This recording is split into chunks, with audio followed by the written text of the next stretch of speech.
자, 오늘 이제 저희가 창세기를 들어가겠습니다. 창세기는 1장부터 11장, 그 다음에 12장에서 50장까지 이 두 개로 나누어서 봐야 된다고 얘기를 합니다. 왜냐면 12장부터 50장까지는 아브라함에 관련된 이야기가 아브라함을 비롯해서 족장 사회가 등장을 하게 되죠.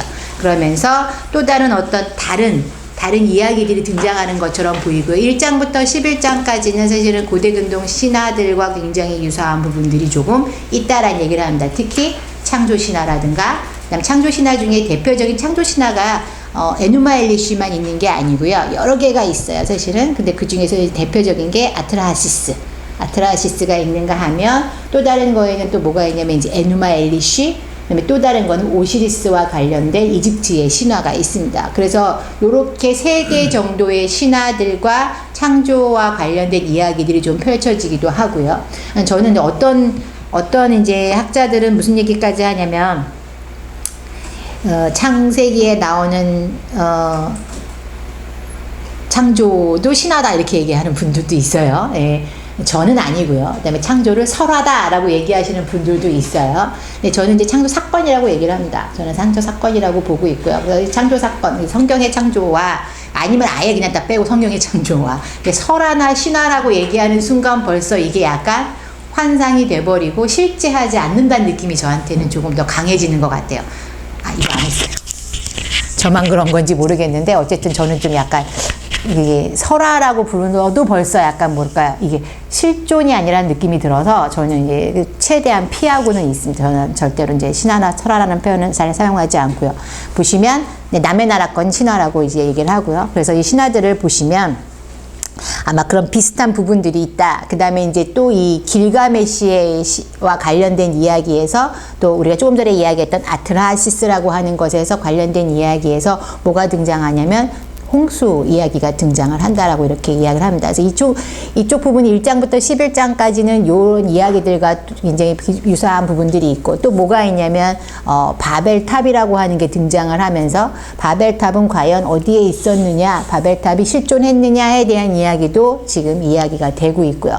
그래서 이제 많은 학자들이 이제 우리가 나중에 바벨탑의 구절에 가서, 오늘은 저희가 1장부터 3장까지만 집중적으로 얘기를 할 거예요. 그리고 나서 다음 주에는 뭐 가인과 아벨이라든가 그 다음에 노아의 이야기라든가 바벨탑의 이야기들을 들어갈 건데, 그렇게 됐을 때는 또 이제 뭐가 있냐면 이런 바벨탑이 실존했냐 안 했냐, 진짜로 이스라엘 사람들이 바벨론에 가서 바벨탑을 보고 바벨탑 이야기를 쓴 거냐, 이런 이야기를 이제 얘기하게 됩니다. 그래서 저희가 이제 역사 시간에는 이 바벨탑이 사실은 다른 탑을 보고 쓴 거다라고 다른 탑에 관련된 이야기를 쓴 거다라고 얘기를 했는데, 그건 이제 우리가 그때 가서 다시 얘기를 하고, 왜냐면 우리도 이제 할 게 많아요. 가야 될 길이 멀어서. 창조 이야기만 해도 어마어마하기 때문에. 그래서 이 창세기에 대한 이야기들 중에서 우리가, 아마 창세기는 정말 할 게 많아요. 사실은. 정말 할 게 많아서 제가 창세기를 3일로 이렇게 책정을 했는데, 사실은 제가 이번 학기에 안양대에서는 박사과정 학생들하고 창세기만 했어요.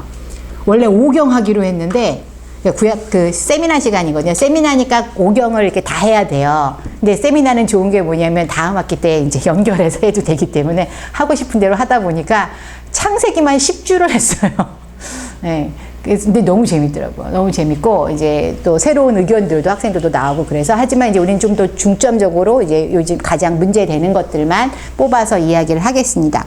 그래서 창세기는 또 이제 뭐냐면 뒤에 가게 되면 누가 등장을 하게 되냐면 아브라함과 그 족장 사회들이 등장을 하게 되면서, 실제로 이쪽 동네에, 메소포타미아 동네에서 발견된 여러 가지 문서들이 있어요. 우리가 잘 아시는 문서들 중에 누지라든가 말이라든가 에마르, 알라라크, 이런 문서들이 주전 2000년에서 주전 1000년 사이에 기록된 다양한 문서들이 있는데, 이 문서들이 굉장히 아브라함의 생활들과 유사한 점들이 이렇게 드러납니다. 그래서 이런 부분들이 창세기에 등장하는 어떤 이 아브라함의 뒷배경, 아브라함의 문화적 배경들과 또 이 메소포타미아에서 발견된 문서들에 나오는 문화적 배경들과 우리가 비교를 좀 해보면서 이야기를 할 수가 있을 것 같아요. 그래서 우리가 오늘 처음에 우리가 이야기하는 것은 뭐냐면 창조에 관련된 이야기부터 시작을 하겠습니다.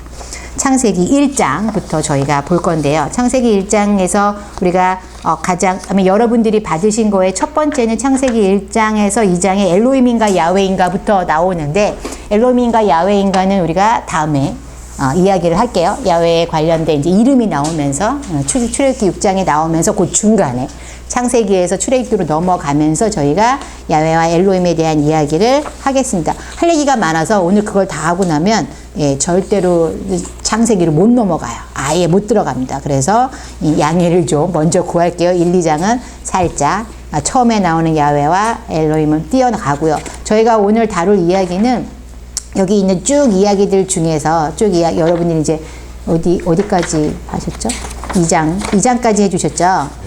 2장까지 해주셨는데 2장에서 이제 중점적으로 다룰 내용은 뒤에 2장 18절 남자를 돕는 배필이냐, 2장 20절에서 23절 갈빗대에서 취했나, 이 부분은 조금 약간 너무 페미니스트 아니야? 라고 얘기할 수 있는 부분입니다, 사실은. 예, 근데 잘 아시겠지만 저는 페미니스트는 아닙니다. 예, 제가 상당히 공부했고 뭐 여자고 뭐 이래가지고 제가 저를 굉장히 머리가 짧고 이러니까요, 제가 페미니스트인 줄 아시는 분들이 되게 많아요. 근데 실제로 저는 페미니스트는 아닙니다. 이제 여자와 남자가 평등하게 같이 갔으면 좋겠는 건 맞고요. 저희 남편한테도 항상 도와줄게라는 말 절대 못 쓰게 하는, 있잖아요. 꼭 남자들이 그러죠. 내가 도와줄까? 같이 살림하는데 뭘 도와줘. 그죠? 내가 할까죠. 그죠? 그쵸? 요거 조심하셔야 돼요. 예. 사모님이 조심하세요.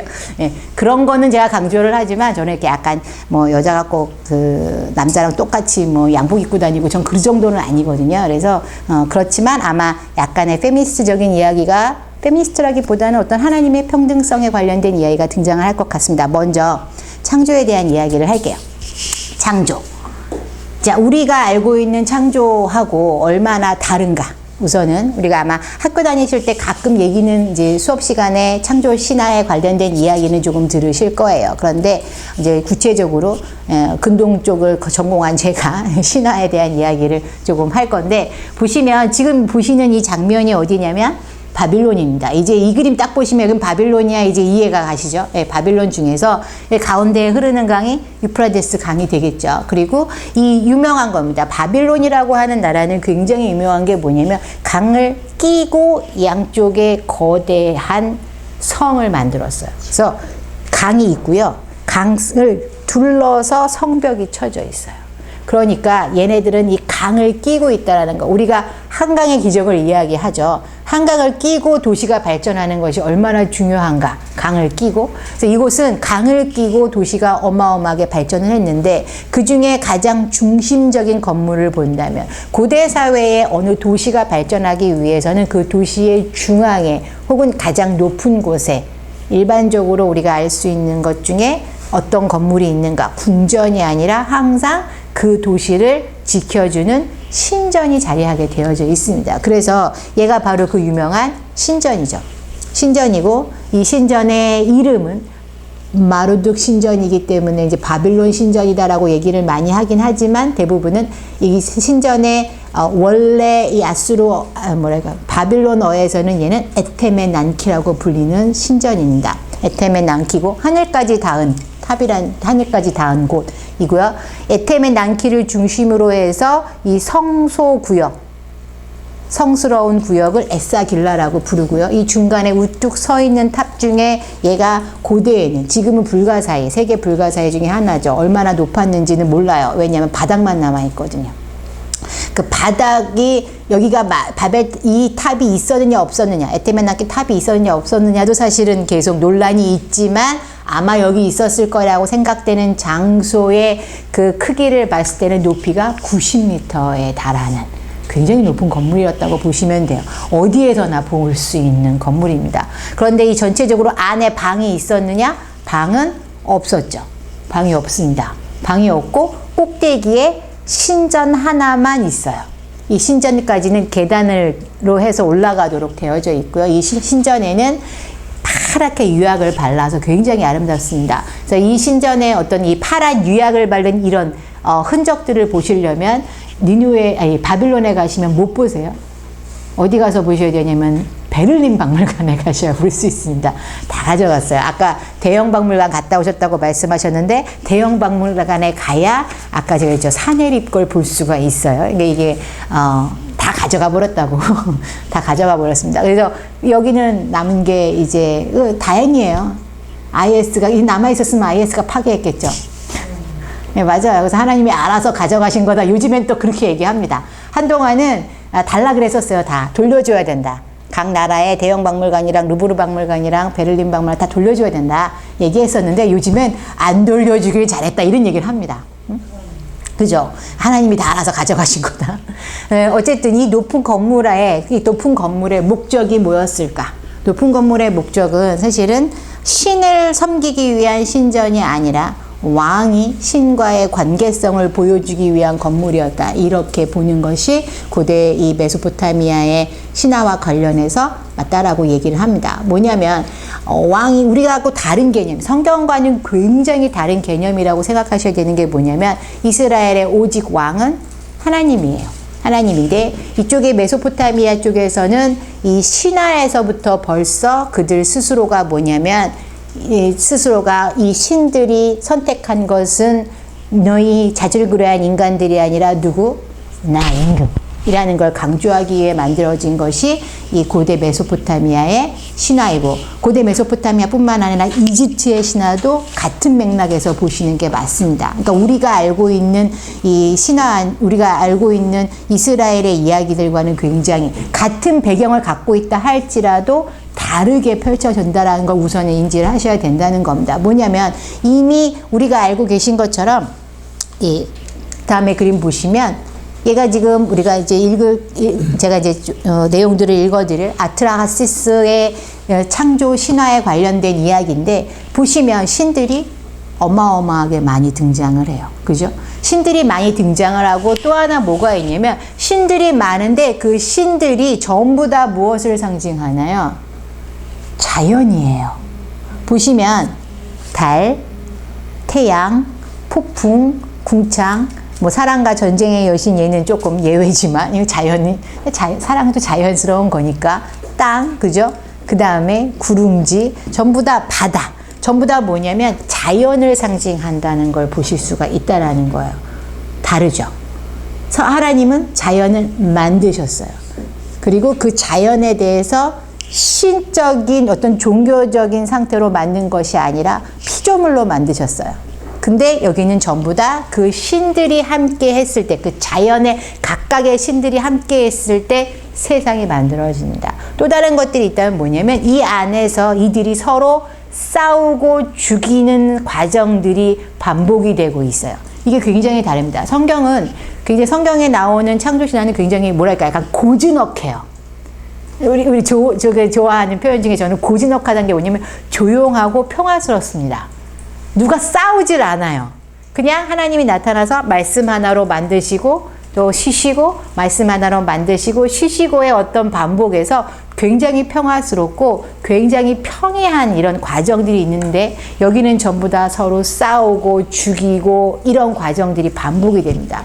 거기다가 굉장히 또 뭐가 있을까요? 성적인 부분들이 들어가 있습니다. 뭐냐면 그냥 인간사예요. 창조의 이야기가 어떤 세상을 창조하는 것이 아니라 어떤 자연을 창조하고 사람을 창조하는 과정들이 전부 다 뭐냐면 피와 그 다음에 이 성적인 것들과 이런 것들, 싸움 이런 것들로 전부 다 묶여있는 인간의 모습들을 그대로 보여주고 있다라고 하는 거예요. 이것이 과연 어떤 신화가 인간적인 모습들을 반복하는 걸로 만들어졌다면 이것이 과연 창조로 이야기할 수 있는가를 먼저 생각을 해봐야 되지 않을까라고 이제 얘기를 합니다. 신화 중에 제일 유명한 신화는 에누마 엘리시라고 하는 신화가 가장 유명합니다. 특히 에누마 엘리시라고 하는 신화는 우리가 조금 전에 보셨던 이 바벨론의 이 마루둑 신전에 에테멘안키로 가는 이 길이 있어요. 이쪽에 길이 쫙 있어서 이시타르 궁전문, 이시타르 성문이라고 부릅니다. 이시타르도 역시 여신의 이름인데 성문을 열고 긴 행렬이 매해 새해 첫날 행렬을 쭉 가게 돼요. 이 새해 첫날 행렬을 갈 때도 굉장히 중요한 게 뭐냐면 우리가 출애굽기 가서도 또 어디 가서 이거는 스가랴 가서 나오니까 지금 말씀을 잠깐 드릴게요. 뭐가 등장을 하냐면 의자에 앉아있는 대부분 이 왕좌에 앉아있는 신들이 이렇게 있습니다. 신들이 있고요. 그 신들을 쫙 들고 가요. 근데 그 신들이 그냥 앉아있는 게 아니라 신들이 전부 다 사람 모습으로 생겼어요. 이거는 우리하고 좀 뭔가 비슷한 개념이 있다고 생각하실 수 있는 게 뭐냐면 우리가 신의 형상으로 만들어졌다. 그런 부분들하고 약간 비슷하다 이런 얘기를 하게 되죠. 사람의 모습이 신이 되어져 있는데 다 비슷하잖아요. 사람들이 다 똑같으니까 구별하기 위해서 뭘 만들어놨냐면 손에다가 각각의 상징하는 물건들을 들게 해요. 예를 들어 폭풍의 신은 번개를 들고 있다든가, 그 다음에 전쟁의 여신 같은 경우는 활을 들고 있다든가 이런 식으로. 그리고 또 그것만으로도 굉장히 구분하기가 힘들어요. 그래서 뭘 만들어놨냐면 각각의 신들이 상징하는 동물을 바닥에 깔아요. 그래서 동물 위에 앉아있거나 혹은 동물 위에 서 있어요.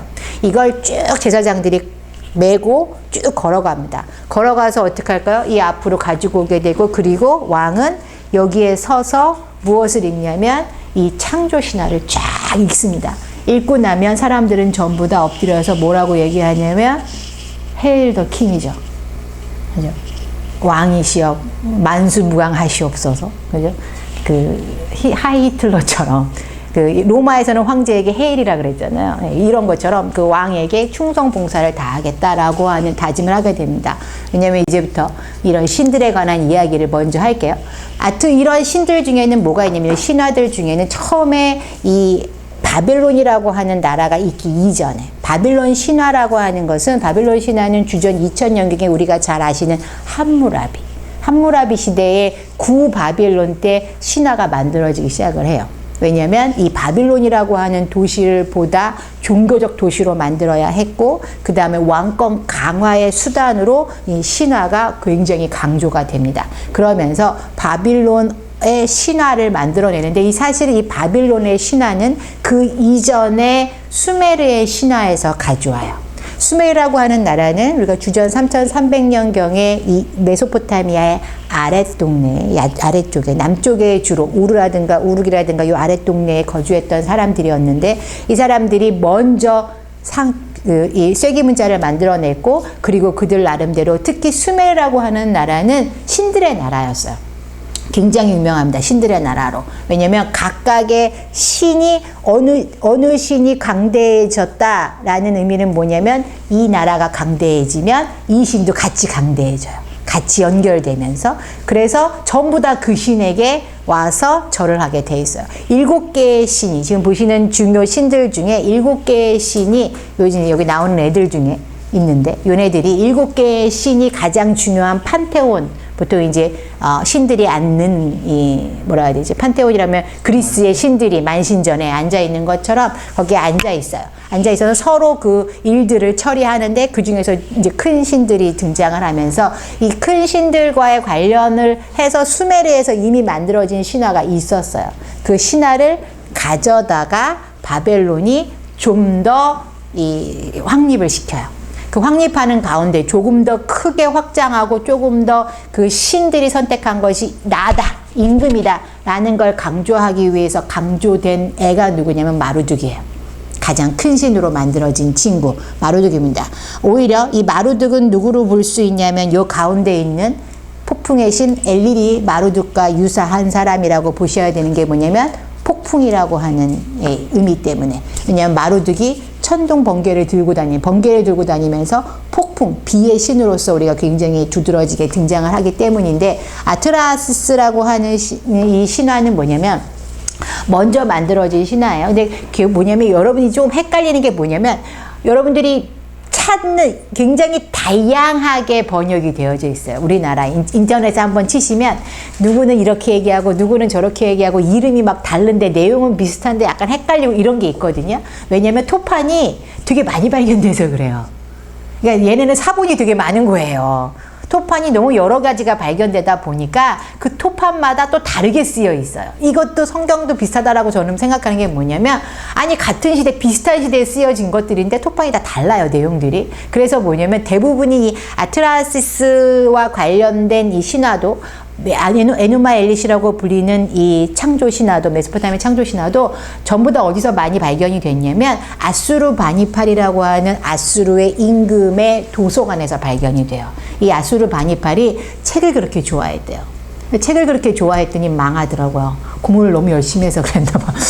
근데 뭐 전쟁보다는 이제 공부를 많이 하는 걸 좋아했는데, 이 아수르바니팔이 책을 그렇게 많이 보다 보니까 이 도서관을 만들었는데, 이 도서관 안에서 토판들이 발견이 돼요. 그 토판들 중에 특히 아트라시스의 토판이 발견이 됩니다. 아트라시스의 토판은 아마도 수메르의 이 이야기가 후대에 다시 기록이 된 것으로 보여지고요. 가장 오래된 기록은 주전 1635년경에 기록된 게 가장 오래된 걸로 지금 보고 있어요. 현재는. 그렇지만 보통은 이제 니누웨의 아수르바니팔의 궁전에서 발견된 신화인데, 한번 제가 다른 분들이 번역해 놓은 건데요. 한번 읽어볼게요. 신이 지금 어디 갔어? 제가 근시여가지고 가까이 보는 건 닫아야 됩니다.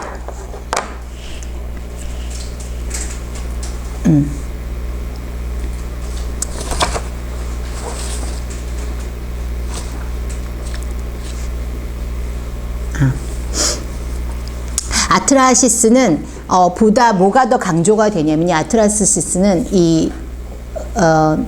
세상의 창조보다는 인간의 창조에 대한 이야기가 더 많이 강조가 되고요. 그 다음에 또 뭐가 강조가 되냐면 홍수에 관련된 이야기가 또 강조가 되거든요. 그 홍수의 부분은 제가 나중에 홍수 부분을 딱 읽는 바람에 홍수 부분은 다음에 이제 얘기를 하기로 하고요.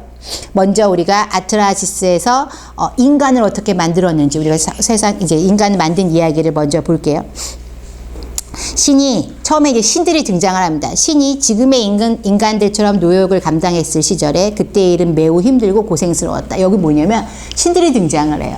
근데 신들이 등장을 하는데 작은 신들이, 이 윗신들은요, 이 유명한 애들, 여기 지금 써있는 애들은 굉장히 유명한 애들이고, 이 친구들은 전부 다 판테온에 앉아있는 애들이에요. 이 친구들은 노동을 안 합니다. 대신 작은 신들이 이 신들을 위해서 노동을 했대요. 노동을 했는데 그때의 일은 매우 힘들고 고생스러웠다. 7명의 큰 신들이, 아눈나키 신들은, 7명의 큰 신들인 이 아눈나키, 이 위에 판테온의 신들은 이 작은 신들을 이기기 신이라고 부릅니다. 이기기 신들에게 노역을 담당하게 하였다. 그들의 고문관은 영웅 엘릴이었고, 이 엔릴이었고, 폭풍의 신 엔릴이었고, 그들의 인명관은 니누르타였으며 그들의 보안관은 엔룩이었다. 그들은 강한 힘을 가진 각각의 신이었으며 신들은 많은 것들을 던져 우주를 나누었다. 아누는 하늘로 올라가고 대기의 신 엔릴은 엔키를 만들어 지혜를 부여했다. 또 중요한 애, 지혜의 신 엔키가 등장합니다. 얘하고 굉장히 중요한 신으로 등장을 합니다. 이기기 신들은 티그리스 강과 유프라데스 강을 팠다. 40년 이상. 그들은 밤낮 없이 일을 했고 그들은 불평했다. 그리고 그들은 엔일에게 가서 그들의 노역을 없애달라고 하기로 했다. 그들은 반역을 꾀하기로 한 것이다. 그들은 한밤중 엔일의 사당의 문에 다다라 그의 집 주위를 둘러싸고 농성을 벌였다. 그러나 엔일은 자느라 알지 못했다. 신들인데 신들이 노역을 했어요. 우선 신들인데 신들이 노력을 했고, 그 다음에 신들인데 가서 불평을 합니다. 뭔 신들이 불평을 합니까? 그리고 칼칼은 누스쿠를 깨우고, 누스쿠는 그의 주인인 엘리를 깨웠다. 전부 다 이제 종들입니다. 또 다른 이제 신들이고, 엔릴은 그의 종을 그의 집으로 모이게 했다. 그는 누스쿠에게 문을 잠그게 하고 무장을 시켰으며 자신의 앞에 세웠다. 그러나 누스쿠는 그의 주인에게 어찌 당신의 자식들을 두려워하느냐 물었다. 엔릴은 자신의 아버지인 아누를 지상으로 내려오게 하였으며 엔키 또한 불렀다. 아누가 가장 큰 신입니다. 여기에는 지금 궁창의 신으로 나오는 이 아누가 가장 큰 신이라고 보시면 돼요. 이 아누가 우리가 조금 있다가 다시 읽을 에누마 엘릿 시에서는 가장 큰 신, 위에 있는 신, 혹은 이 바알 신화에서는 이 친구가 엘이라고 불리는 신으로 등장을 합니다. 아누는 엘릴에게 이기기 신들에게 무슨 일이 있는지, 왜 그들이 엔릴을 끌어내려 하는지 물었다. 이기기 신들의 연유를 들은 엘리를 울면서 아누에게 그를 지옥으로 떨어뜨려 달라고 말했다. 그러나 아누는 이기기 신들의 노역이 실로 고됨을 인정하면서 어찌하여 그들을 책망하지 말라 한다. 그는 탄생의 여신 닌투에게 그 신들의 노역을 대신 지을 인간을 태어나게 했다. 그들은 여신을 부르고 신들의 산파인 지혜로운 마미 여신에게 인간들이 일과 신들의 노역을 지게 하도록 부탁했다. 닌투는 이것들이 자신의 일이 아니니 모든 것을 정화할 자와 함께 해야 하며 그 자가 자신에게 점토를 주면 만들겠다고 했다. 엔키는 큰 신들에게 새로운 달 7번째 날 그리고 만월에 정화의식을 할 터이니 신 하나를 잡아와서 그의 피와 살을 점토에 섞으라고 했다. 자, 우리가 알고 있는 창세기에 등장하는 인간의 창조와는 다른 부분이 뭐가 있냐면 흙은 흙인데 피를 섞어요. 자, 피를 섞습니다. 이게 굉장히 달라요. 피를 섞는데 그 피가 신의 피입니다. 그러니까 우리가 얘기하는 뭐냐면 신의 형 혹은 하나님의 영, 그죠? 응? 하나님의 영 혹은 바람, 우리 이렇게 얘기를 하는데 하나님의 영, 히브리어로는 이 영이 뭐냐면 루아크라고 해서 바람이에요.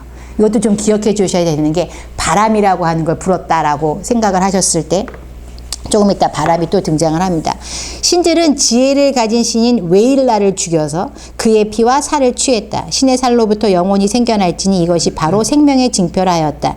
닌투는 점토를 섞은 뒤 안눈나키 신들과 이기 신들을 다 불러 점토 위에 침을 뱉게 했다. 신들은 자신들을 노역으로부터 해방시킨 마미 신의 발등에 키스했다. 그리고 마미를 모든 신들의 여주라 칭했다. 그녀는 주문을 복창했다. 에아라는 신이 그녀를 도왔다. 주문을 마친 그녀는 점토를 14등분해서 오른쪽에 7개, 왼쪽에 7개를 놓고 그 사이에 벽돌을 놓았다. 이들이 각각 남자와 여자가 되었다. 닌투는 달수를 세웠고 10달이 지나고 마지막 날에 산도를 열었다. 그녀는 매우 기뻐하며 출산을 도왔고 그녀의 허리를 졸라맸다. 모든 것이 완성되고 신들은 기뻐했다. 그들은 9일 동안 기뻐했다. 그러나 1200년이 지나고 엔릴은 인류가 시끄럽다는 이유로 그들을 멸망시켰다.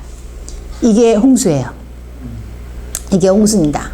그러면서 여기에 등장하는 이 사람의 이름이, 인간의 이름이 아트라시스라고 하는 게 이제 나중에 등장을 하는데, 여기에 지금 보시는, 제가 지금 빨리 하려고 에누마 엘리시 넘어가려고 하다 보니까 아트라시스는 이 점토판 이름이에요. 네, 그리고 여기 지금 보시는 거에서 뭐가 등장하냐면 이 엔키라고 하는 사람과 엔키라고 하는 신과 엔이라고 하는 신이 합작을 해서 뭘 만들었냐면 인간을 만들었는데 인간을 7개씩 만들었답니다. 그런데 7개씩 만들었는데 되게 중요한 게 뭐냐면 여기 안에 피가 들어갔다라고 하는 거예요. 피라고 하는 것에서 이미 신을 죽여서 만들어진 것이 인간이라는 거예요. 그런데 우리는 하나님을 죽여서 만든 게 아니죠. 전혀 다른 이야기가 등장을 합니다. 그런데 이게 발견되면서 똑같다라는 얘기를 했어요. 이미 다른 거를 보실 수가 있는데 또 다른 가장 중요한 신화는 뭐가 등장하냐면 에누마 엘리시라고 하는 신화가 등장합니다. 이 에누마 엘리시는 총 7개의 토판이 발견이 됩니다. 7개의 토판 중에서 먼저 얘는 에누마 엘리시도 그렇고 우리 아까 읽었던 아트라시스도 그렇고 전부 다 쐐기 문자로 쓰여졌고요. 쐐기 문자로 쓰여졌고 그리고 가장 대중적으로 읽혔던 것은 에누마 엘리시라고 보시면 되고요. 에누마 엘리시의 이 에누마 엘리시 이 뜻이 뭐냐면 언더 어버브예요. 하늘에, 옛날에 하늘에 라는 뜻으로 시작을 합니다. 하늘이 아직 있지 않았고 땅이 아직 있지 않았을 때의 일입니다.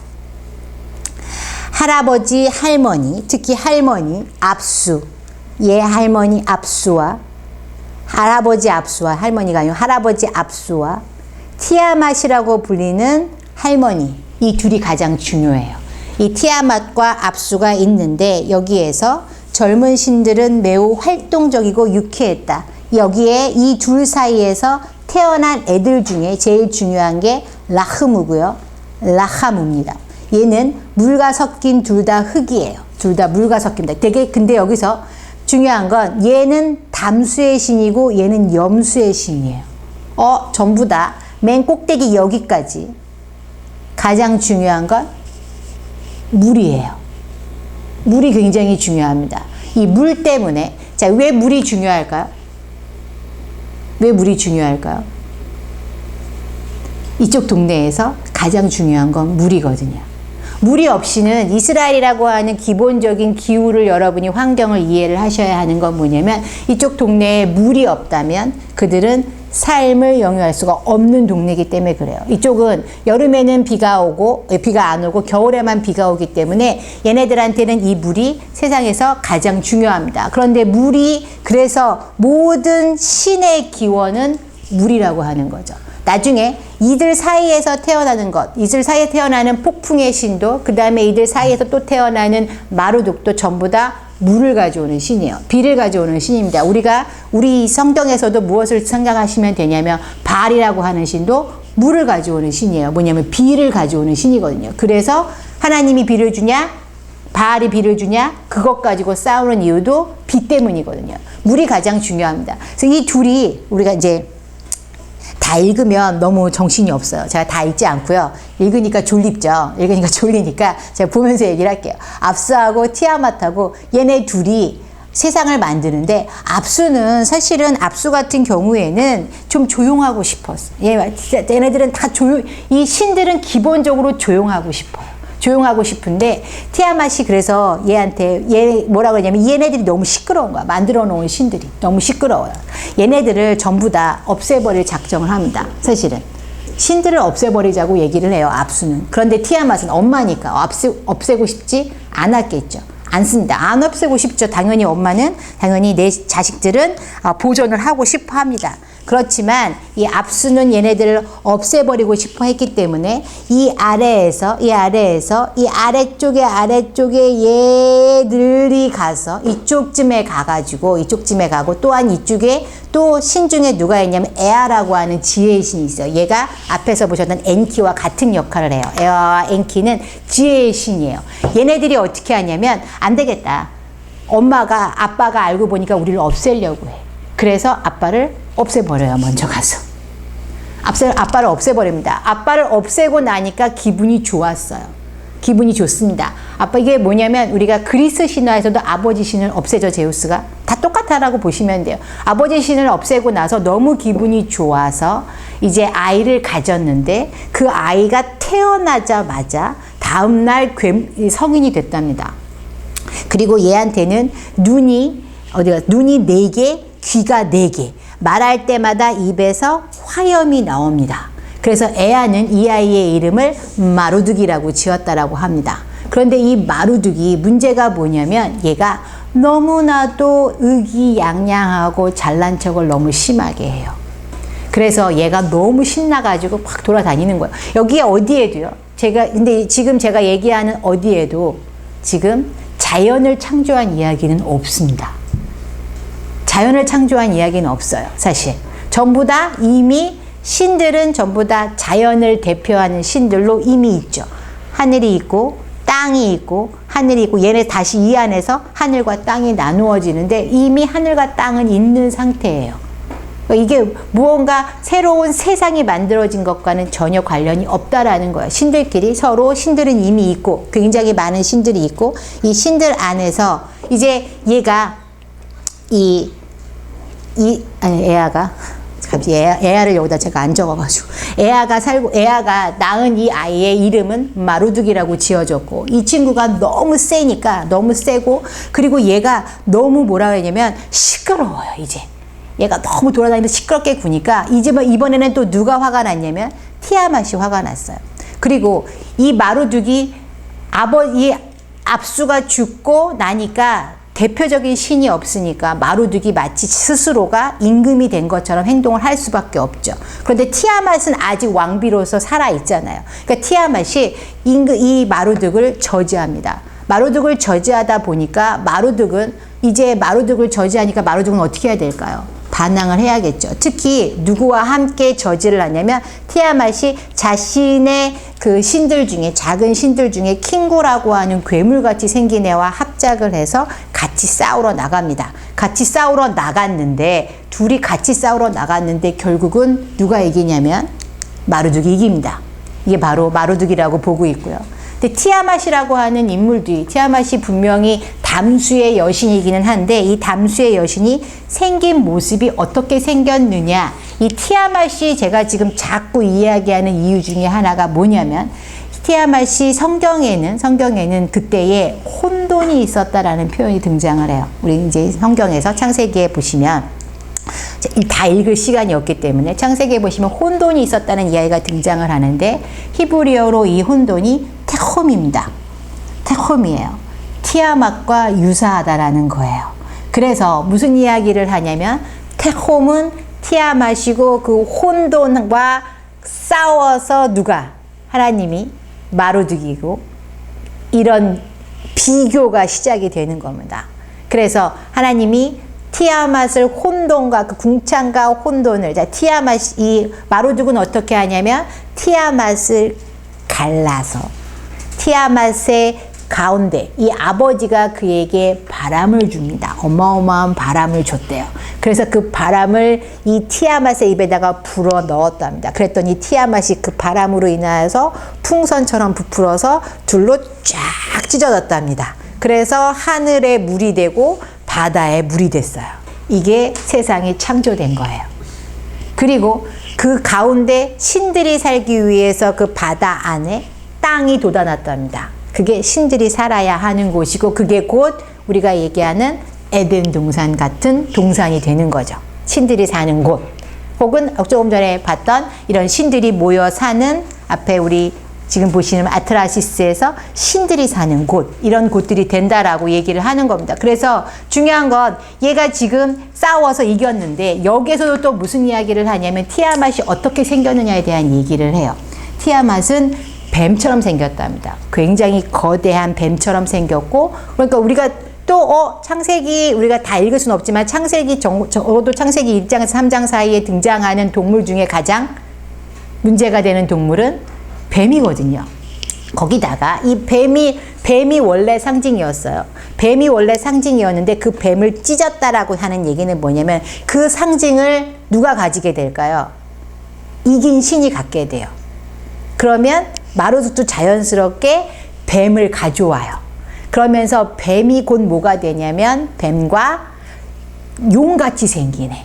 그래서 우리가 뒤로 잠깐 가시면 얘가 뱀의 모습을 하고 있지만 다리가 달려서 마치 용 혹은 뭐랄까 드래곤 이런 느낌을 갖게 되는 지금 여기도 보시면 얘가 마루둑인데 마루둑 아래 세워져 있는 애가 뱀과 용과 이런 우리가 알고 있는 환상적인 존재와의 복합적인 모습을 나타내면서 바로 티아맛의 모습이었던 것을 그가 가져오게 되는 거죠. 최고의 신이 되는 길은 그런 어떤 신화들이 갖고 있는 최고의 모습들을 뺏어오는 것도 역시 마찬가지의 결과를 갖고 오게 되는 거거든요. 그래서 우리가 우리 쪽에서 가나안 신화에서도 무슨 얘기를 하냐면 원래 엘이라고 하는 대단한 신이 있었는데 엘을 죽이지는 않아요. 바알이 엘을 죽이진 않지만 엘이 최고의 신이었는데 엘의 상징이 황소였어요. 엘의 상징이 소였어요. 그 소를 갖게 된 게 누구냐면 바알이라는 거죠. 왜? 바알이 최고의 신으로 등극하면서 이게 다 연결이 됩니다. 그래서 여기에도 지금 등장하는 이 모습이 보여집니다. 또 다른 이제 이집트의 신화, 오늘은 조금 어려운 이야기들이긴 한데 신화들의 이야기만 조금 하게 되면 이집트의 신화도 마찬가지예요. 이집트의 신화는 지금 보시면 여기에 이렇게 여인이 누워 있고요. 여기에 남자가 누워 있어요. 이게 땅이고요. 이게 하늘입니다. 그래서 여기 지금 보시면 여기에 계부가 있고요. 누투가 있어요. 그래서 계부가 누워 있고요. 누투가 엎드려 있고요. 그리고 여기에 뭐가 있냐면 가운데 슈와 테프네트가 있습니다. 뭐냐면 공기와 습기가 이 안에 있고요. 가장 최고의 신은 아툼 혹은 라라고 불리는 태양신이 됩니다. 왜냐하면 이쪽 동네는 약간 다른 게 뭐냐면 나일강이 워낙 풍부했기 때문에 물보다 얘네한테는 뭐가 두려움이 있었냐면 태양이 떴다가 태양이 사라지면 죽음이 된다고 생각을 했어요. 그래서 태양신이 가장 중요해요. 약간의 다른 모습이라면. 그래도 역시 얘네들도 뭐가 중요하냐면 물을 주는 신이 중요합니다. 특히 얘네들한테는 제일 중요한 신은 뭐냐면 농경의 신이에요. 그래서 여기 지금 보시면 얘네들이 이 안에서 태양이, 근데 웃기는 건 뭐냐면 태양이 최고의 신인데 태양이 이리로 들어갑니다. 입으로. 태양이 이렇게 들어가서 이리로 나오면 태양이 사라지는 거예요. 사람이 뭘 먹고 이제 밑으로 없애죠. 그쵸? 이런 부분들이 여기가 바로 태양이 이렇게 해서 지나가서 하늘의 여신을 지나갔을 때 이곳에서는 이제 땅이 갈라졌다라고 얘기를 하는 겁니다. 근데 되게 재밌는 건 여기에는 인간이 어떻게 만들어졌는지에 대한 얘기가 없어요. 자, 에누마 엘리시에서는 인간이 어떻게 만들어졌냐면 조금 전에 이 킹구가 티아맛은 죽였는데 그 다음에 킹구는 가두어 놨어요. 감옥에다 가두어 놨는데 무슨 일이 또 벌어지냐면 똑같은 일이 벌어집니다. 아트라시스에서 이야기했던 작은 신들. 짜잘한 신들이 막 불평을 하기 시작합니다. 아, 도대체 나도 신인데 왜 너희들을 위해서 밥 해주고 빨래 해주고 설거지 해주고 집 지어줘야 되고 나도 신인데 막 시끄러워요. 시끄러우니까 마루득이 어떻게 해야 될까요? 아버지 에아에게 물어봅니다. 아버지 에아가 뭐라고 하냐면 그래 그러면 킹구를 데리고 와. 킹구를 데리고 와서 그 킹구를 의 피를 가지고 무엇을 만드냐면 인간을 만듭니다. 그러면서 그 인간을 만들었는데 그 인간들을 만든 것들을 가지고 신들에게 주어서 신들을 위해서 밥하고 설거지하고 빨래하게 만들어라 라고 얘기를 합니다. 결국은 이 신화를 쭉 읽게 되면 이런 종합적인 신화를 쭉 읽게 되면 인간들 너희들은 다 무엇을 위해 만들어졌다? 신들을 위해 만들어졌는데 그 신들을 위해 만들어진 걸 내가 중간에서 다리 역할을 하는 애가 누구다?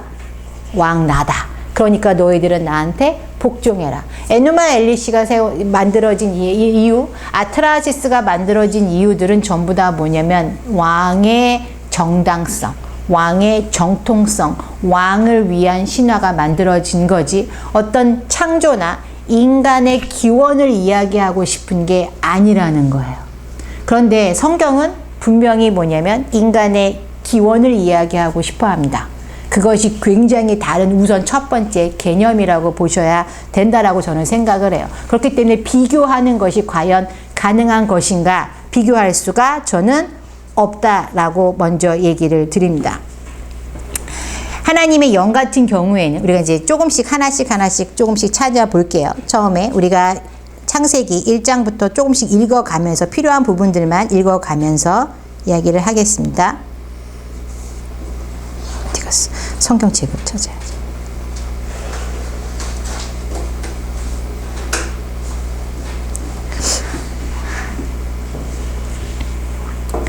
땅이 혼돈하고 2절에 보시면 땅이 혼돈하고 비슷하다고 얘기하는 게 뭐냐면 태초에 조금 전에 읽었을 때 하늘에 그죠? 언더버브 처음에 태초에 비슷하다라고 얘기를 하는데 땅이 혼돈하고 이 혼돈에 바로 아까 얘기했던 것처럼 이 태아마시고 이런 부분들이 전부 다 성경과 관련 나 자꾸만 시간이 별로 없으니까 막 빨리 이렇게 하려고 그러니까 물 좀 마시고요. 맨날 할 얘기는 많고 이 신화를 간단하게 했어야 되는데 너무 많이 얘기했어요. 자, 뒤로 가서 얘네들 싸우는 장면을 보여드리고 제가 뒤로 좀 갈게요. 어디로 가냐면 성경에서 해결이 안 되는 부분 중에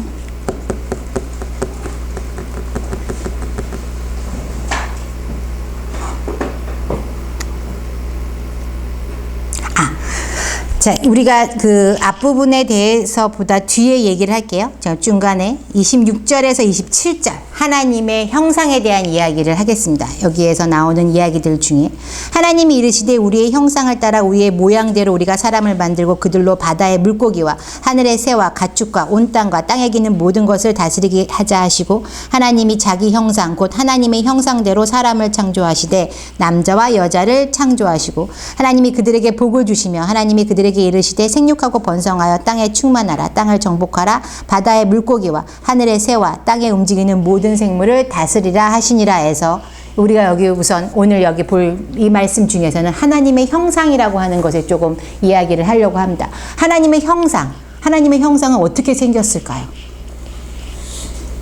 우리는 하나님의 형상대로 만들어졌대요. 어떻게 생겼을까요? 어떻게 생겼을 거라고 생각하세요?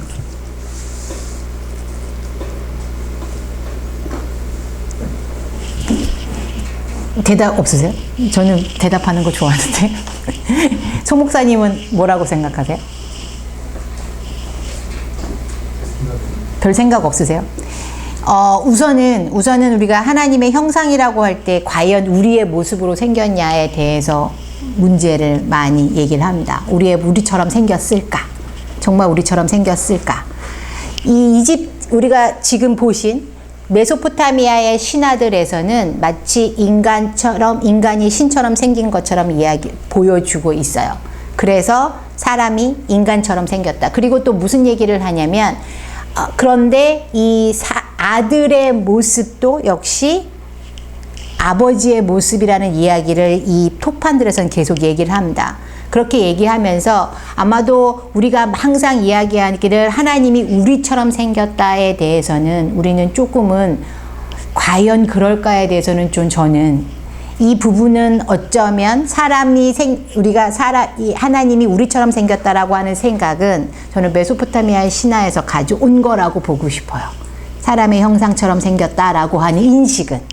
그래서 과연 우리가 하나님을 우리처럼 생겼다고 그려야 할까?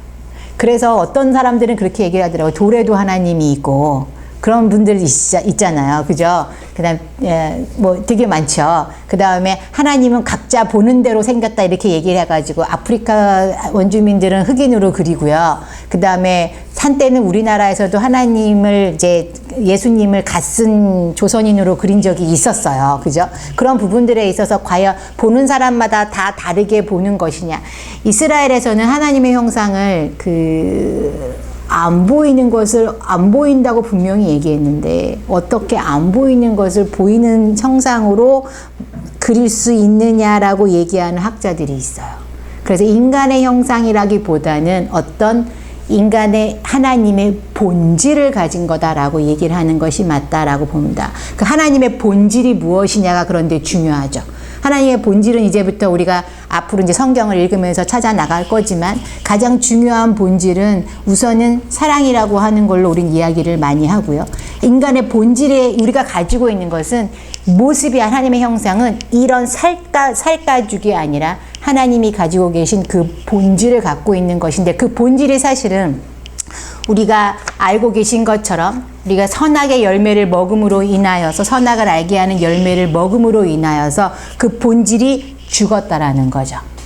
하나님이 갖고 있는 본질은 도덕성이라든가 사랑이라든가 평등이라든가 우리가 알고 있는 여러 가지 정말 선함의 기본이 되는 그 본질인데 그 본질을 우리가 과연 갖고 있을 수가 있느냐? 갖고 있을 수가 없는 이유 중에 하나가 뭐냐면 우리가 선악을 알게 하는 나무의 열매를 먹었기 때문이라고 얘기를 해요. 선악을 알게 하는 나무의 열매를 먹으면 뱀이 제가 이제 좀 섞어가면서 얘기를 할게요. 어차피 이 부분은 대부분 다 아시는 부분이니까 성경을 다 읽을 필요는 없으니까 선악을 알게 하는 나무의 열매를 먹게 되면 뱀이 뭐라고 얘기를 하나요? 네가 이걸 먹지 말라 그랬어? 왜 먹지 말라 그래? 이걸 먹으면 눈이 밝아질 거야. 그래서 누구처럼 되냐면 하나님처럼 된다고 얘기를 합니다. 그런데 하나님은 뭐라고 얘기했냐면 선악을 알게 하는 나무의 열매를 먹으면 내가 정녕 죽으리라라고 말씀하시거든요. 그 죽는다는 게 뭘까요? 그리고 하나님처럼 눈이 밝아지는 건 뭘까요? 일반적으로 무슨 이야기를 하냐면 조금 전에 보셨던 이야기들 중에 우리가 나중에 또 한 번 등장을 할 이야기 중에 길가메시라고 하는 인물이 등장할 때에 누가 등장하냐면 이 길가메시라고 하는 이야기를 하게 될 때 이 눈이 밝아지고 그 다음에 근데 선악을 알게 하는 나무에 제가 오늘 왜 이럴까요? 제가 요즘 새벽 기도를 하거든요. 그래서 제가 요즘 갑자기 새벽 기도를 열심히 했더니 점심 먹고 서서히 지금 말도 한 2시간 해가지고 점심 먹고 바로 오고 2시간 얘기했더니 이제 이 기운이 시작이 됐어요. 제가 요 시간대 되면 낮잠을 한 30분 자거든요. 그랬더니 갑자기 이게 새벽 기도 할 때 일주일 됐습니다. 제가 얘기했죠. 갈급함이 없으면 기도 안 하는 애인데 뭔가 갈급함이 있나 보죠. 제가 요즘에. 그죠? 제가 분명히 말씀드렸죠. 전 갈급해야 기도 안 한다고. 갑자기 왜? 길가메시 얘기를 하면 안 돼요. 조금 전에 우리 무슨 얘기했죠? 하나님처럼 밝아진다. 그죠? 눈이 밝아진다. 눈이 밝아져서 그들이 선악을 알게 하는 열매를 먹고 눈이 밝아져서 첫 번째로 성경에서 뭐라고 얘기하냐면 그들이 벗은 것을 알았다라고 얘기합니다. 벗은 것을. 그래서 일부 학자들은 무슨 얘기를 하냐면 눈이 밝아져서 벗은 것을 알았다라고 하는 것은 그들이 하나님처럼 되는 것은 뭐냐면 성적인 것을 알게 되었다는 거예요. 이렇게 얘기한 학자들이 실제로 있습니다. 예, 구약 학자들 중에는 이 부분을 성적인 것을 알게 되었다라고 이야기를 해요. 어떤 지혜로운 것, 하나님처럼 알게 되는 지혜는 바로 성적인 것까지 알게 되는 거다 라고 얘기를 하는데, 무슨 문제, 왜 이런 이야기를 하냐면 엔키두라고 하는 사람이 인물이 하나 등장합니다. 길가메시에 등장하는 인물인데, 이 길가메시에 등장하는 인물은 때로는 이 그림이 지금 보시면 여기 지금 얘가 번개를 들고 있잖아요. 그래서 얘가 마루두기라고도 얘기하는데, 비슷한 그림으로 제가 뒤로 한참 가게 되면 마루두기 등장을 여기 있습니다. 얘가 이제 마루두기라고 보는데요. 얘가 마루두기고 얘가 엔키두라고 보고 얘가 이제 구갈 안나라고 보는데, 우리가 나중에 이제 길가메시로 돌아오게 될 건데, 길가메시라고 하는 인물은 실제로 수메르의 5번째 임금이었다고 보고 있어요. 수메르 왕국의 아주 오래전에 수메르의 임금이었다고, 실존 인물이었다라고 알려져 있어요. 그렇게 생각들을 하고 있는데, 길가메시에 관련된 이 문서에 의하면 길가메시가 너무나도 힘이 세고 잘난 척을 많이 하고 굉장히 험악한 그런 사람이었다라고 합니다. 그래서 이 신들이 길가메시를 잠재우기 위해서, 까불지 말라, 잠재우기 위해서 누구를 보내냐면 엔키두라고 하는 인물을 보냅니다. 엔키두는 사실은 신도 아니고 괴물 같은 인물이에요. 신이라고 하기에는 조금 문제가 있고, 얘는 약간 괴물 같은 그런 인물인데, 얘를 왜 보내냐면 길가메시를 죽이라고 보냈어요. 그랬더니 얘가 가가지고 둘이서 만나가지고 둘이 싸우다가 서로한테 반해요. 얘 왜 이렇게 멋있어? 얘는 또 왜 서로 반해요. 반하는 바람에 둘이서 이제 친하게 지내게 됩니다. 친하게 지내게 되면서 얘가 어떻게 하냐면 엔키두가 우리 여행을 떠나자. 그래도 둘이 붙어 다니는 거예요. 여행을 떠납니다. 그래서 얘네한테 화가 나가지고 얘네를 죽이러 보냈더니 죽이지는 않고 사이가 좋아져서 황소를 다시 보냅니다. 이 이야기는 우리가 또 다시 이제 길가메시 가서 얘기를 할 건데, 이 엔키두가 만들어졌다라는 이야기를 알아요. 근데 얘는 아직 괴물 단계예요.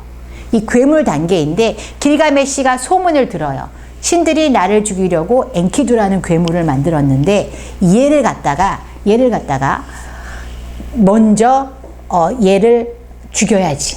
그러려면 얘가 이 신적인 부분을 벗으려면, 인간처럼 되려면, 이 괴물의 어떤 능력을 없애려면 어떻게 해야 되냐? 그래서 여자를 하나 보냅니다. 여자를 보내서 이 엔키두가 여자가 계속 유혹을 해요. 여자가 계속 유혹을 하게 해서 엔키두가 이 여자한테 폭 빠져서 성적인 것을 알게 되는 순간 그는 인간이 되었답니다. 이게 길가메시에 나오는 이야기예요. 뭐냐면 이런 이야기들을 우리가 이 창조에다가 가져다 놓고 학자들은 뭐라고 얘기를 하냐면, 그들이 눈이 밝아져 벗은 것을 본 것은 무엇이냐? 그들이 알게 되었다. 무엇을? 성적인 것을 알게 되었다라고 이렇게 얘기를 하는 거예요. 그래서 이야기가 나온 겁니다. 성적인 것을 알게 됐고, 그래서 그들이 가렸다라고 얘기를 합니다. 하지만 하나님이 앞에서 분명히 말씀하셨어요. 인간은 하나님의 형상대로 만들었는데 그것이 하나님의 본질대로 만들었고, 그 본질이 그들이 눈을 뜨는 정령 그 본질이 그 선악을 알게 하는 열매를 먹은 순간 그들은 죽은 겁니다. 뭐가 죽었냐면 그들이 하나님의 주신 그 본질이 죽은 거죠. 그러므로 인하여서 그들이 인간적인 부분들을 알게 된 거지, 이것이 어떤 성적인 것을 알게 되었다라고 해서 이 신화와 연결을 해서 생각하는 것은 조금은 히브리적 사고가 아니라고 본다라는 거예요. 히브리적 사고에서는 이것은 본질이다라고 봅니다. 하나님이. 그래서 그들을 뭐라고 얘기를 하냐면, 저희 교수님한테 물어봤어요. 저는 그걸 물어봅니다. 인간의 형상으로 만들었다라고 하면 그럼 인간처럼 생겼냐? 아니라는 거예요. 너희가 어떻게 하나님을 네가 본 적이 있냐? 저한테 이렇게 물어보시더라고요. 오히려. 유대적 사고가 오히려 우리는 근데 하나님을 우리처럼 그려놓죠. 우리처럼 그리는데 전혀 아니라고 이렇게 얘기를 하더라고요. 그래서 이 유대인들이 만든 작품들 중에요. 영화의 작품들 중에는 하나님이라고 하는 존재가 나타나는 그런 거에선 그냥 정말 소리만 나오게 돼 있어요. 모양을 실제로 만들지 않습니다. 왜냐하면 구약에서 분명히 형상을 만들지 말라고 했기 때문에 어쩌면 그것이 히브리어로 돌아갔을 때의 의미라고 저는 그렇게 생각을 합니다. 제가 그러면 히브리어에서 그 하나님의 형상과 그 본질이라는 어가 비슷한가요? 그건 아니에요. 형상이라고 하는 것은 근데 이 친구들은 뭐라고 얘기를 하냐면 형상이라고 하는 것의 안에는 형상이라고 하는 것은 사실은 임금들이 만들어내기 시작을 했다라는 거예요. 이제 고대 중동에서는 형상이 곧 임금의 모습으로 조각상들을 만들어 놨어요. 그 임금의 모습이 뭐냐면 그곳이 내가 통치하는 구역이라고 하는 표식이라는 거예요. 그리고 그 임금들이 그런데 그 임금의 형상 앞에는 항상 누가 서 있냐면 신의 형상이 함께 있어요. 뭐냐면 신이 나를 선택하여 지금 내가 이곳에 있을 수 있다라는 것을 증명해 준다라고 하는 형상을 항상 만들었거든요. 그래서 그 형상을 만든 것이 기원은 누구냐? 메소포타미아 임금들이라고 하는 거예요. 그래서 임금들을 위주로 한 신화에서 등장했고 그래서 형상들마저도 사실은 임금이라고 이야기를 한다라고 한다면 그렇다면 하나님이 이야기하는 형상은 결코 임금 같은 그런 형상을 만들지 말라고 하는 것으로 이야기를 해야 된다라는 거죠. 왜냐하면 그 형상 자체가 자신을 과시하기 위한 임금의 모습이었기 때문에 신들 자체가 임금의 그 신화들 자체가 어떤 왕정을 하기 위한 임금들을 위한 이야기를 만들어낸 것이라면 그렇다면 그것을 과연 하나님이라고 하는 신과의 관련성으로 연결하는 것이 가능하냐는 거죠. 이제 어디 설교를 듣다가 형상이라는 히브리 원어 중에 또 다른 동사로 첼림이라고 해서 네네. 사진을 찍다야 동사가 같은 네 맞아요. 형상으로 썼기 때문에 우리들 하나님이 그 사진을 찍은 것처럼 똑같이 만들었다 이렇게 표현을 많이 하시거든요. 예, 그 얘기는 들었어요. 근데 사진을 찍다라고 하는 단어는 현대어예요. 현대어예요. 그걸 현대어에서 사진을 찍다라고 얘기를 하는 거지 그것을 과연 구약에서 그 시대에도 젤렘이 과연 사진을 찍다라고 하는 건지 그 사진을 찍다라고 하는 젤렘은 오히려 뭐냐면 인지하다라는 의미를 가진다라고 저는 그렇게 알고 있거든요. 젤렘이 이게 딱 찍어냈다 이런 여기 머릿속에 혹은 찍어냈다 이런 의미를 가진다면 그런다면 오히려 그 하나님의 형상이 과연 인간처럼 생겼냐. 예전에 사진을 찍어냈다는 표현이 현대어지만 예전에 고대어를 표현하는 그 왕의 형상을 이렇게 석판이나 흙에다가 찍어내는 경우도 있잖아요. 그거는 조금 다르거든요. 펫셀이기 때문에 그건 제가 좀 찾아볼게요. 네, 젤렘은 제가 제가 찾아볼게요. 젤렘을 제가 적어놔야 돼. 안 적어놓으면 또 까먹어요. 젤렘을 제가 네. 신약에서 네. 베드로 사도가 우리가 신의 성품에 참여하는 자가 되었다 이렇게 표현하잖아요. 그렇죠. 예. 그렇기 때문에 그 신의 성품에 참여했던 그게 이제 캐릭터가 지금 방금 말씀하신 네. 그런 이제 주리적 사고를 볼 때 네, 그거랑 비슷해. 네. 본질로 회복이 되었습니다라고 그 본질로 이제 다시 참여하게 된 문제가 됐다. 그 보는 게 훨씬 더 자연스러운 것 같아요. 그렇죠. 네, 본질이나 품성이로 그러니까 어떻게 우리처럼 생겼다 이거는 조금 불가능하지 않느냐라고 오히려 그렇게 물어보더라고요. 그래서 저는 이제 그렇게 생각을 하고 있습니다. 그래서 굳이 저는 하나님을 그림으로 그리는 것은 불가능하지 않는가라고 생각을 합니다. 예. 표현하자면 예수님이 사람의 형상으로 이 땅에 인간의 모습을 그쵸. 예. 그 모습 또한 하나님 우리에게 얘기하신 또 다른 형상에 대한 너와 나는 같고 본질상 같은 거기 때문에 사실 육체도 사실은 그 부분에 대해서 표현하시기 위해서 예수님 우리의 육신으로 우리에게 오셨던 것이 아닌가 생각을 했었거든요. 예, 일반적으로 그렇게 많이 생각을 하죠. 예, 그런데 이제 하나님의 형상이라고 하는 부분에서 인간의 이런 살을 갖고 있냐는 그 부분에 대해서 얘기를 하고 싶은 거예요. 저는 이렇게 이 모습이었냐.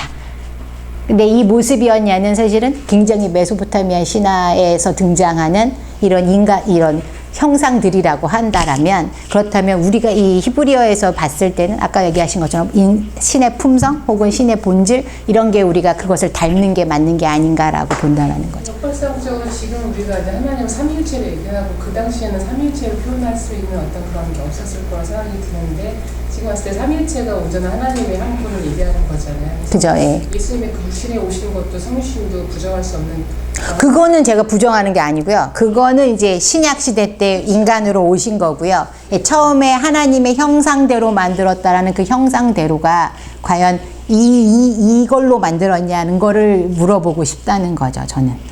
그래서 삼위에 대한 설명도 이렇게 생각을 하다 보니까 육신에 오신 예수님의 형상도 그리고 성령으로 표현된 바람 또 뭘 어떤 그런 성경에 표현할 수 없는 여러 가지 그 자연적 현상들 그러는데 이것들이 다 하나님이라고 말하고 있는데 그걸 그 정확한 표현은 안 되지만 네. 그거에 대한 좀 궁금증을 가진 게 형상에 대한 부분이거든요.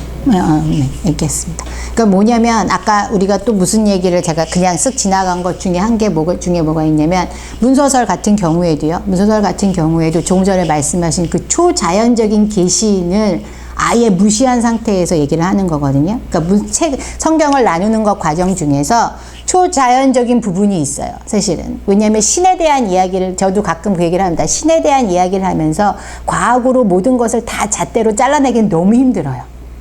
그거는 우리가 가지고 있는 신적인 개념도 마찬가지. 우리의 어떤 토착신앙적인 토테미즘 같은 경우도 어떻게 사실 과학적으로 나무에다 갖다 절을 하면 뭔가 이루어진다라고 하는 것에 대한 그것을 어떻게 과학적으로 증명하라라고 물어본다면 그렇다면 그 초자연적인 계시에 대해서 우리가 처음부터 무시하고 시작을 해야 문서설이 가능하다는 거죠. 다 자를 수 있다라고 하는 거. 마찬가지로 지금 말씀하신 것처럼 어떤 그 초자연적인 계시에 대해서는 초자연적인 부분에 대해서는 우리가 다 알 수는 없지만 적어도 그 형상이라고 하는 것에 있어서 인간적인 형상은 보통 우리가 알고 있는 것에 의하면 이 메소포타미아 신화적인 부분에 있어서 인간을 형상으로 보았다라 인간의 신이 똑같은 인간의 형상으로 보았다라고 하는 개념 때문에 우리가 어쩌면 하나님도 우리처럼 생겼다라고 항상 생각한 것이 아니었는가. 근데 그것이 우리가 죽었다라고 하는 것은 분명히 선악을 알게 하는 나무의 열매를 먹으면 죽는다고 했는데 우리의 육체가 죽지 않았거든요. 우리의 영이 죽었다라고 한다면 그 영이 그것에서 벗어났다라고 한다면 그것이 곧 하나님의 형상은 하나님의 본질을 우리가 벗어났다라고 볼 수 있지 않을까. 어쩌면 하나님 우리처럼 생겼을 수도 있겠죠. 근데 그거는 우리가 모르는 가운데 뭐 어떤 분들은 천국에 가서 우리처럼 생긴 분을 보셨다고 하니까 제가 말은 못하고요. 예. 천국에 갔다 오신 분들 같은 경우에 그렇게 얘기를 하시니까 하나님을 이렇게 보셨다고 하니까 저는 아직 뵌 적이 없어가지고 어떻게 생겼는지는 모르겠지만 어쨌든 우리는 그 선악을 알게 하는 나무의 열매를 먹음으로 인하여서 본질은 이미 죽었다. 그래서 대부분 물어보니 죽는다고 말했는데 분명히 정령 죽으리라고 말씀하셨는데 죽지를 않았어요, 인간이. 아담과 하와가 안 죽었어요. 그러면 하나님 말이 잘못된 거밖에 안 되거든요. 근데 무엇이 죽었냐? 본질이 죽었다라는 거죠. 하나님의 형상대로 만든 그 본질이. 그래서 쫓겨날 수밖에 없지 않았는가라고 할 수 있지 않을까. 본질이 죽은 거는 껍데기가 있는 거예요. 그죠? 우리는 사실은 껍데기잖아요. 그죠? 그래서 우리는 그 본질로 돌아가기 위해 노력하는 거고, 그래서 하나님을 믿는 게 아닐까요? 네, 어쨌든, 예, 그래서. 다른 책에서는. 네네네. 그때 당시에는 왕만 신만큼에 대한 자격을 가질 수 있다고 표현을 했었어서. 네네네. 이 하나님의 형상을 닮았다는 건 우리 모두가 이제 동일하다. 왕만 왕이 거의 신의 존재를 갖고 있기 때문에. 그런 식으로 얘기를 하시면서 모두가 동일한 존재다. 왕만 특별한 사람이 아니라 우리 모두가 평등하고 동일하다. 그렇죠. 그게 성경의 기본 개념이죠. 그게 기본 개념이죠. 예, 형상이라고 하는 건 모두 아까 잠깐 언급한 것처럼 왕들이 전부 다 이 모습으로 기록되어져 있거든요. 근데 이스라엘은 왕들이 이 기록이 없어요. 거의 없어요. 찾을 수가 없습니다. 형상 만들지 말라 그래서 왕의 모습이 거의 발견이 안 돼요. 발견되는 예제가 딱 한 개밖에 없어요. 딱 한 개예요. 라말라헬이라고 하는 곳에서 그것도 일부만 발견됐어요. 그래서 전혀 없습니다. 그런 모습들을 본다면, 그리고 심지어 뭐가 있냐면, 제가 지난 학기도 한 건데, 뭐냐면, 나중에 베델에 가면 얘기가 나오겠지만, 돌만 세워놔도요, 결국 나중에는 뭐가 되냐면, 돌만 세워놔도 그게 다 형상으로 얘기가 돼요. 조각을 안 해도. 사람이 모습이 없고, 그냥 돌만 세워놔도 그게 곧 형상이고 곧 신이 돼버리는 경우가 후대에는 일어나거든요. 그래서 어떤 그런 조각을 하고 이런 어떤 모습을 세운 것 자체는 하나님이 아니라고 한다라고 본다면 그건 이제 우리도 역시 인간의 형상으로 만들어지는 것에 대해서는 우리가 배제를 해야 된다라고 봐야 된다라는 겁니다. 성경과 다른 어떤 문헌들을 비교를 한다든지 아니면 성경에 대한 독특성을 이제 얘기하는 방식 중에 하나가 네. 다른 어떤 문헌들이 가지고 있는 왕을 이제 좀 이렇게 높이기 위한 정치 사회적인 그런 비평이 사실 가능한데 성경은 그러지 않다는 걸 또 강조할 수도 있겠네요. 그렇죠. 성경은 절대 그러지 않습니다. 그래서 우리가 역사적인 부분 나중에도 또 이야기가 되지만 왕권과 신권을 확실하게 분리를 해요. 이런 사회는 고대 사회는 없습니다. 왕이 신권을 갖고자 하지 항상 왕은 꼭 신권을 꼭 가져야지만 왕권 강화가 되거든요. 그런데 이스라엘만 유일하게 제사장이라고 하는 독특한 직책이 있으면서 물론 어느 나라나 다 제사장은 있습니다. 그런데 그 대제사장이 신권을 갖게 돼 있고 왕은 왕권만을 갖게 돼 있습니다. 사울이 왜 쫓겨났을까요? 사울이 쫓겨난 이유는 신권을 가지려고 했기 때문에 그래요. 사울이요. 왕사울. 왕사울은 신권을 가지려고 자기가 제사를 직접 지냈습니다. 그건 자신이 사무엘이 안 와서 한 게 아니고요. 사무엘이 늦어서 했다라고 볼 수도 있지만 정확히 말씀드리면 뭐냐면 사울이 신권을 행한 거예요. 고대 근동에 다 그 비슷한 그런 문화가 있었다는 네. 거기 때문에 자기도 그쵸. 네. 신권을 행사하기 위해서 제사를 네, 맞습니다. 네. 맞아요. 신권을 행사할 때는 하나님이 버립니다. 네. 왜냐하면 분명히 하나님이 뭐라고 얘기했냐면 이스라엘의 임금은 하나님뿐이고 왕은 단지 사무엘 얘기합니다. 왕은 전쟁에 나가 싸워주는 자가 왕이에요. 그들을 다스릴 뿐이죠. 기준으로 사울왕이 버림을 당했군요. 근데 이미 버림받은 겁니다. 그때. 예. 뭐 창조 얘기하다가 막 뒤로 막 왕권 막 신권 이렇게 가는데 어차피 뭐 다 할 얘기니까. 근데 오늘 우리가 꼭 제가 하고 지나가야 되는 이야기는 여기 이거기 때문에 에제르 어디 갔어? 네, 여자는 남자를 돕는 배필인가? 자, 성경에 보면 무슨 이야기가 벌써 4시 반이. 어떡할까요? 이것만 해요? 이것만 할까요? 제가 오늘 준비한 걸 다 하고 가야 저도 이제 마음이 편하기 때문에 원래 2장까지 하려고 했었거든요. 자, 우리가 창세기 2장에 보시면 앞에 문서를 너무 열심히 해서 그래. 여호와 하나님이 이르시되 사람이 혼자 사는 것이 좋지 아니하니 내가 그를 위하여 돕는 배필을 지으리라 하시니라 라고 나와 있습니다. 여호와 하나님이 흙으로 각종 들짐승과 공중의 각종 새를 지으고 아담이 무엇이라고 부르나 보시고 그것들을 그에게로 이끌어 가시니 아담이 그 생물을 20절 아담이 돕는 배필이 없으므로 21절 여호와 하나님이 아담을 깊이 잠들게 하시니 잠들매 그가 그 갈빗대 하나를 취하고 살로 대신 채우시고 자, 이 부분이 전부 다 지금 관련이 있다라고 이제 얘기를 하는데 뭐냐면 돕는 자라고 얘기를 합니다. 돕는 자. 히브리어로 여기서 우리가 이 돕는 배필이라는 것 때문에 무슨 표현이 생겼냐면 항상 여자는 남자를 도와주고라고 하는 표현이 생겨났어요. 그런데 우리가 히브리어로 돌아갔을 때 꼭 한번 짚고 넘어가야 하는 부분 중에 뭐가 있냐면 히브리어에는 이 단어가 에제르켄 네그도라고 되어져 있습니다. 에제르켄 네그도. 히브리어를 조금 하셨던 분들은 아시겠지만 히브리어에는 남성과 여성이 분명히 있습니다. 남성과 여성이 분명히 있다라고 하는 건 뭐냐면 지금 돕는 배필이었다면 당시에 아직은 여자라고 하는 단어가 없었기 때문에 여자라고 하는 입장이 없었기 때문에 그래서 여성형을 안 썼을 수도 있다 이렇게 얘기를 하실 수도 있지만 성경이 편집되고 쓰여지고 하는 과정들을 겪었다면 당연히 이 부분에서는 여성이 쓰여야 되는 게 맞습니다. 그렇죠? 돕는 배필 이걸 지금 아담은 남자라고 얘기를 했고 다른 누군가를 만들 때는 여자기 때문에 뭐가 되어야 되냐면 지금 에제르라고 하는 단어에 문제가 생겼습니다. 에제르라고 하는 단어는 히브리어로 돕다라고 하는 아자르라고 하는 돕다라고 하는 단어에서 왔다고 얘기를 하는데 만약에 이게 여자였다면 이 에제르가 아니라 에즈라라고 하는 여성형으로 쓰여야 됩니다. 그죠? 이제 신대원 다니시니까 아시겠지만 뒤에 아가 붙어야 여성형이 됩니다. 그런데 여기 지금 에제르는 남성형입니다. 그러면 어떤 이제 동성애 쪽에서는 그래서 이 하와가 남자였다 이렇게 얘기하는 사람을 제가 본 적이 있어요. 네, 에제르가 남성형이기 때문에. 근데 그 뒤에 하와는 여성형으로 표기가 되어져 있습니다.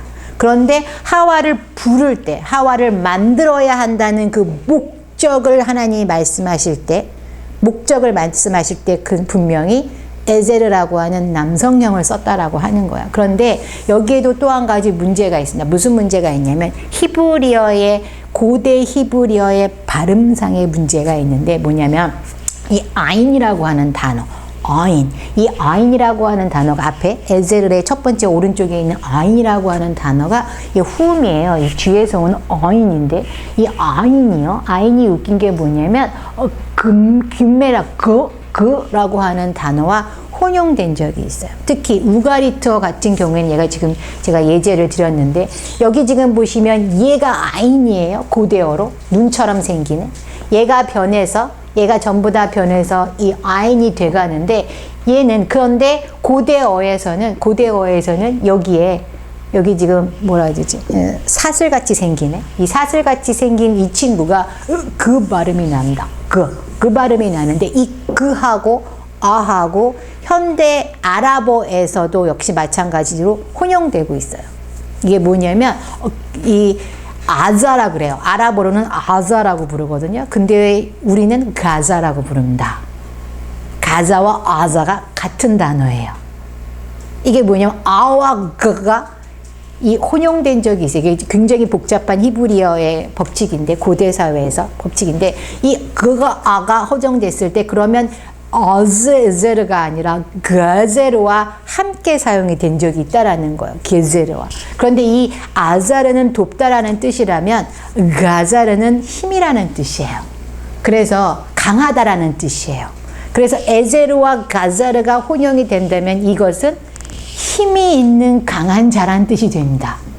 그냥 돕는 자가 아니라 힘이 있는 강한 자라는 뜻이 돼요. 되게 재밌는 건 뭐냐면 성경에서도 실제로 신명기 33장 26절에 그 다음에 신명기 33장 29절에 표현되어져 있는 그가 한번 볼까요? 신명기 33장 26절에 보시면 우리 성경하고 조금 다르게 번역이 되어져 있는 부분이 있기 때문에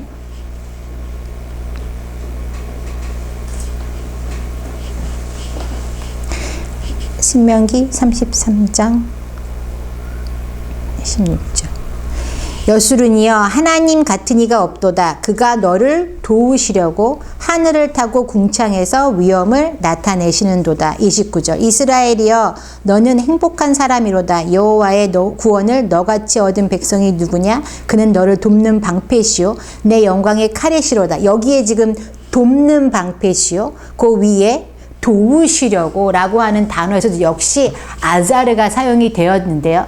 웃긴 건 뭐냐면 히브리어 원어에 돌아갔을 때는 얘는 너는 힘이라고 하는 단어로 번역이 돼요. 히브리어 원어에서는. 오히려 뭐냐면 책에도 써 있는데 여수르네 하나님 같은 자가 없도다. 그가 너의 힘이 되시려고 하늘을 타시고 구름에서 위엄을 나타내신다. 이스라엘이여 너는 행복자로다. 여호와의 구원을 너같이 얻은 백성이 누구인가? 그는 너의 힘의 방패시요 너의 영광의 칼이시로다. 오히려 이 에제르라고 하는 단어가 성경에 19번 등장하면서 대부분이 힘이라고 하는 의미로 사용되는 경우가 더 많다라고 하는 거예요. 그래서 지금 이 에제르라고 하는 단어는 힘을 가지고 강한 힘을 가지고 돕는 자, 어떤 힘 있는 자가 옆에 함께 한다라는 의미로 표현을 하는 것이 맞다라고 보여지고 그 다음에 뭐냐면 켄네그도라고 하는 단어도 역시 마찬가지입니다. 켄네그도. 켄은 히브리어에서 켄은 뭐뭐처럼이에요. 네게도는 뭐냐면 그에 상응하는 이에요. 네게도 그에 상응하는 그런 힘 있는 자, 그래서 결국은 이 여인이라고 하는 표현이, 이 지금 돕는 배필이라고 하는 표현이 과연 그냥 여자라고 하는, 도와주는, 어떤 삶을 도와주는 그런 것이 아니라 함께 동등하게 힘을 발휘할 수 있는 자라고 얘기를 해야 한다라는 거예요. 그것이 조금 전에 읽었던 갈빗대와도 또 관련이 있습니다. 갈빗대로 여성을 만들었다 그래서 누가 그러죠. 이제 발가락으로 안 만들어주신 것에 감사해라. 네, 이제 발가락으로 발가락뼈로 만들어줬으면 발 밑에 있는 거고, 그죠? 그 다음에 이 머리로 만들었으면 큰일 날 뻔했네. 이런 농담을 하세요. 여자를 실제로 있습니다. 실제로 여자를 머리뼈로 만들었으면 얼마나 남자들 위에 올라 앉았을까 이렇게 표현하시는 분을 본 적이 있습니다. 예, 있어요. 그런데 머리뼈로 만드는 머리 기선이. 그쵸. 예, 어떻게 이렇게 그러면은 남자도 문제가 있겠지만, 예, 어쨌든. 근데 무슨 문제가 있냐면 갈빗대라고 하는 이 단어가 어쩌면 갈빗대를 뽑아서 만들었는데 이제 동등하기 때문에 갈빗대, 그래서 그런 얘기를 하죠. 갈빗대를 뽑으신 이유가 옆에 동등하게 하기 위해서 갈빗대를 뽑았다 이런 얘기를 하기도 하는데, 이 갈빗대가 우리가 이 갈빗대가요 뭐냐면 수메르어로는 T라고 하는 단어로 사용이 됩니다. T. 수메르어로 T예요. 그런데 이 T가 이 수메르어에서 이 T가 뜻이 살리다라는 뜻도 갖고 있어요. 살리다. 뭘까요? 생명이에요. 그리고 실제로 이 하와의 이름의 뜻은 생명이죠. 그래서 어쩌면 이것이 관련이 전부 다 있는 거라고 볼 수가 있다는 겁니다. 여성은 돕는 배필이라고 하는 그냥 그냥 돕는 것이 아니라 함께 힘을 가지고 상응하는, 같이 옆에서, 그쵸? 그런데 그것이 생명을 관장할 수 있는 그런 생명적인 부분에 관여할 수 있는 것이 바로 여인의 어떤 삶의 모습이라고 하는 것이 성경 안에서 이미 이야기를 하고 있다라고 하는 거죠. 그래서 우리 성경에 나오는 창조만으로도 우리는 인간이라고 하는 것의 어떤 평등성, 임금을 위해서 만들어진 신화가 아니고, 임금의 어떤 정당성, 임금이 어떤 인간들을 보살피기 위한 어떤 자신들의 위치를 만들기 위한 신화도 아니었습니다. 그리고 또한 이 인간이 어떻게 살아가야 하는지, 그리고 인간 대 인간의 모습들, 또한 우리가 이제 창조에서 또 분명히 얘기를 합니다. 인간을 만든 이유, 분명히 얘기하죠. 인간을 만든 이유는 뭘까요? 인간을 만든 이유. 창조 신화에서는 인간을 뭐라고 말하냐면, 메소포타미아 신화에서는 인간을 신들의 밥해 주려고 만들었답니다. 그런데 왜 만드셨을까요? 생육하고 번성하라고요. 생육하고 번성해서 하나님이 만드신 땅을 채우라고 만든 게 인간이라는 거예요. 하나님이 인간에게 하신 첫 번째 명령이 뭐냐면 생육하고 번성하라예요.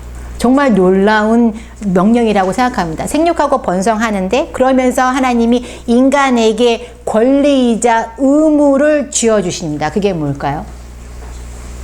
이 만드신 세상을 다스리는 겁니다.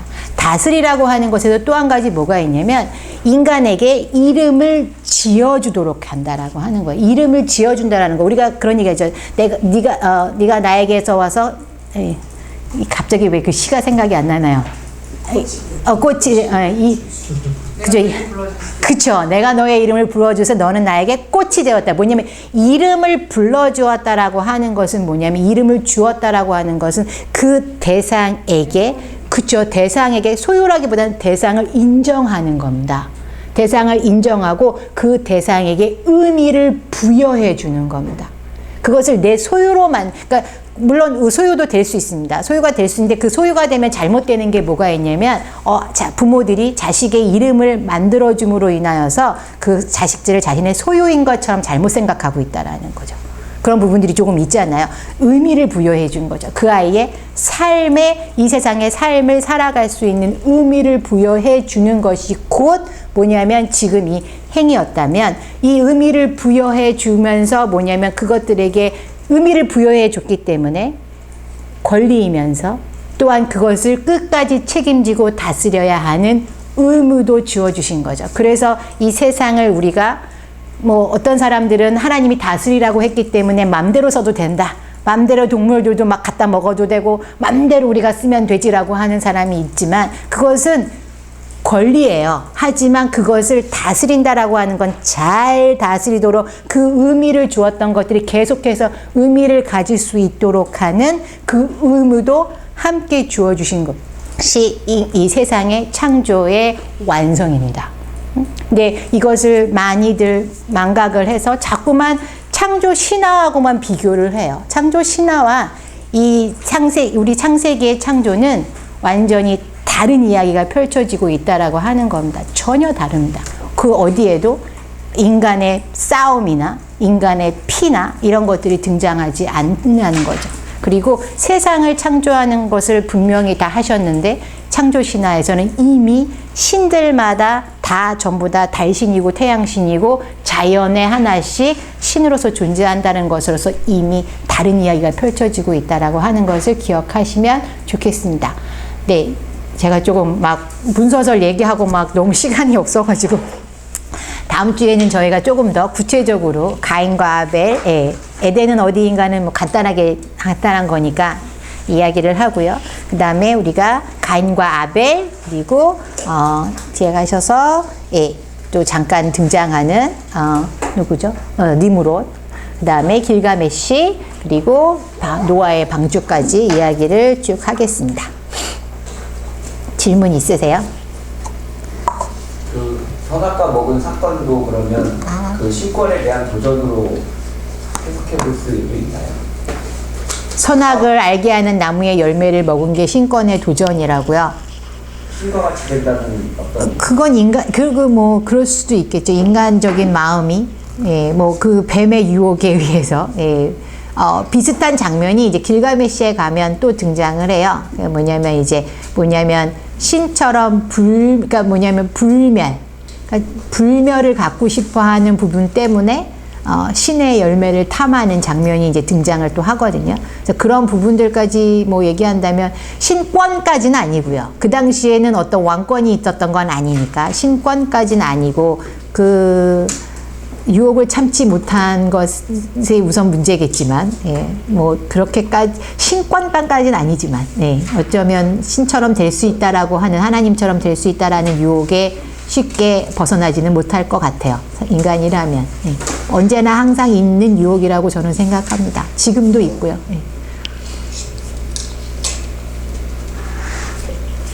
네, 다른 질문 없으시면 오늘 길었죠. 너무 길었는데 다음 시간에 계속해서 창세기를 조금 더 하겠습니다. 네, 감사합니다. 혹시 질문이 있으시거나 아니면 이제 우리가 이제 모세 오경 중에 이 부분은 꼭 좀 내가 궁금한데 다뤄봤으면 좋겠다라고 하시는 부분들이 있으면 저한테 이제 미리미리 얘기를 해주세요. 그럼 저도 좀 준비를 해서 좀 이야기를 더 할게요. 그래야 저희도 이제 제가 하는 이야기만으로 다 끝나면 재미가 없잖아요. 본인이 궁금한데 꼭 안 물어보세요, 우리는. 그죠?